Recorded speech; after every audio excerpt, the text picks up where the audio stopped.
Assalamu alaikum, урматтуу кыргыз элим, туугандарым, амансыздарбы? Мен Турганбай Амирден келген кыргыз болом. Кино боюнча айтып кете турган болсом, бул Эки Баатыр деген кино чыныгы кыргызга мындай таасир бере турган кино экен да.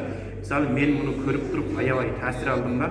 Кыргызстандын келечеги ушундай мекенибиз кичинекей мемлекет болуп ушунун келечеги жөнүндө өтө таасирлүү тартылганда бул кинону балким чоңдорубуз дагы көрүп ичинен бир аз болсо дагы таасир алат деген ишеничтебиз. Себеп дегенде ушундай мисалы ошол кинодо мындай сатып жегендер, саткандар, душмандар менен мындай дос болуп алгандардын келечеги кандай болду? Мисалы Кыргызстан кичирейип кетти, ошого мисал ала турган болсокчу, сөзсүз түрдө биз чыныгы мындай таза Кыргызстандын келечегин ойлоп иштей турган болсок, мындай Кыргызстаныбыз өнүгүп, алдыга мындай көбөйүп, калкыбыз көбөйүп, элибиз өнүп, өтө бир мындай баатыр эл болот деген ишеничтебиз.